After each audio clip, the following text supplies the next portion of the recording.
Yesterday I returned to the pool after many months out, and I haven't been out of the pool for that long, for a very long time. And something that occurred to me is my shoulders feel very stiff and they feel very sore. And I hadn't really had this issue before, but I think because I've been out of the pool for that long, that it's not necessarily an issue, but it's not comfortable to swim for much longer than about 2Ks at the moment. So in this video, I want to show you 3 things that may help you when you get back to the pool, or if in general you have sore shoulders when you swim. Now, if you haven't seen the video that I did on injuries caused by technique, I'll link to that video because I've had a number of emails and messages from people who said they watched that video, they changed their stroke, and they no longer have shoulder pain. And so that can be a really good one to watch first if you think it's your technique causing the issue. But if you think it might be just general pain from maybe not being flexible enough or a couple of other things, then this is a good video. The first thing that I like to do, and I used to do this when I was coaching the Master Squad PowerPoints for a number of years, was we would often warm up with fins.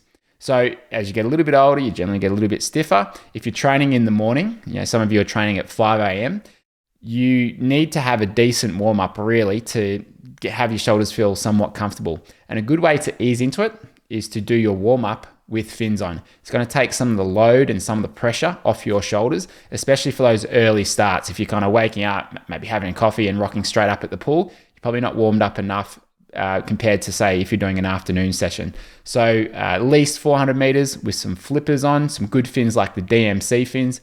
That is a great way to get started. The second thing that will help you have your shoulders feel a lot more comfortable is some theraband work. So I'm sort of hot and cold with this. Like sometimes I'll do my 5-minute theraband routine, sometimes I won't, but I'm going to get back into it now that my shoulders are feeling it. So in our membership, there's this 5-minute theraband routine that I go through.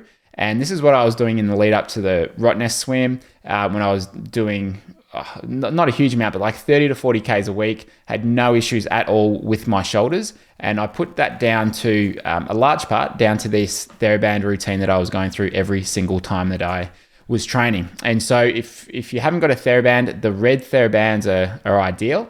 And you can check out that video in our membership for the full 5-minute routine. And I think that's a really good one to warm up the shoulders, particularly those muscles around the rotator cuff, and strengthen those muscles that control your scapula, so your shoulder blades, when you're swimming. Because if they're weak, and if they're not warmed up, then that can also lead to injury. So I think it's a really good thing to do before every session if you do have issues with your shoulders. So I'm going to get back into that now that I'm in the pool.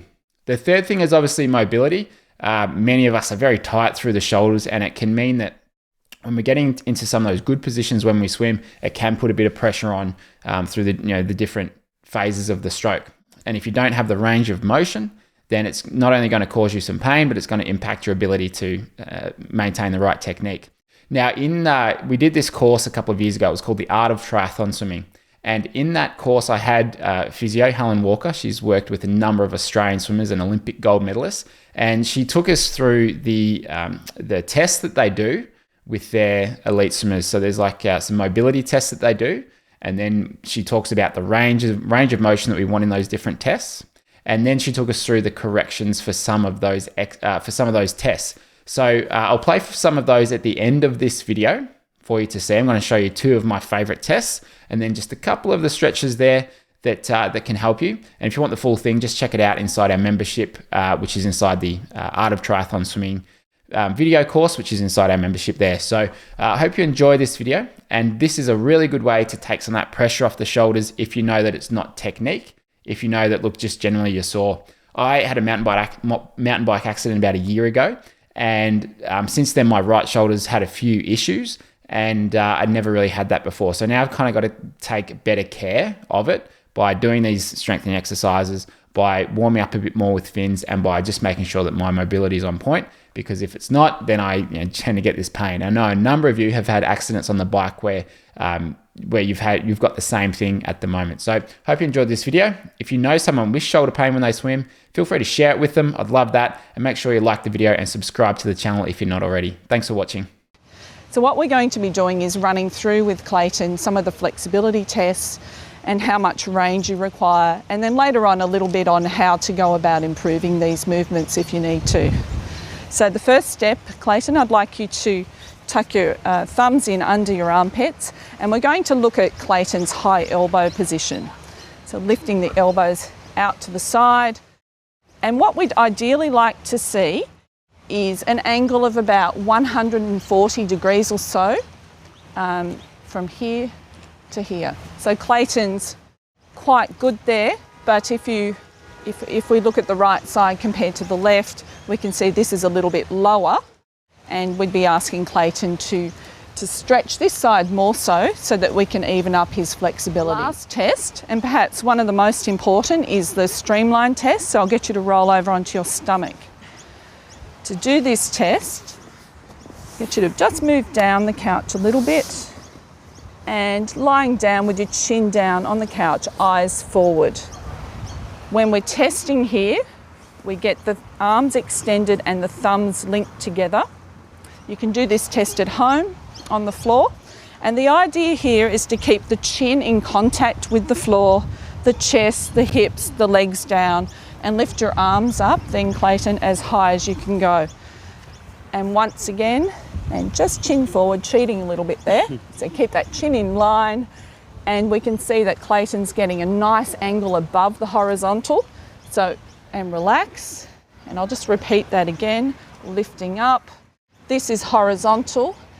Ideally, you'd like to hit that mark. Anything above horizontal is excellent.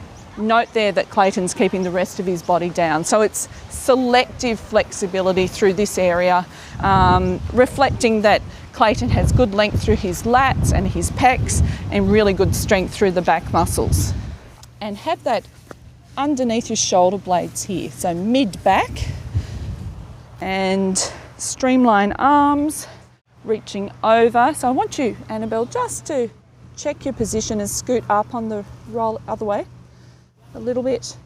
And here, trying to work on keeping your low back flat. So flatten the low back down, head up in line, so don't drop your head back, and stretching so that the upper back only is arching over the roller. Once again, holding for 30 seconds, about 5 repetitions. And up you get there. And I'll get you to now turn around and face the roller. And placing the palm up and slightly across the body with a straight arm. And roll that out, dropping your bottom down until you feel a stretch through the lat. You'll notice with the lat muscle, if you want to stretch it effectively, you can have your palm down or your palm up, once again keeping your spine long and holding that position to get a really good stretch. You should feel it in this area. And relax. So these stretches can be performed before or after training, and really important to work on that flexibility so you can get into the positions you need to get into when you're swimming.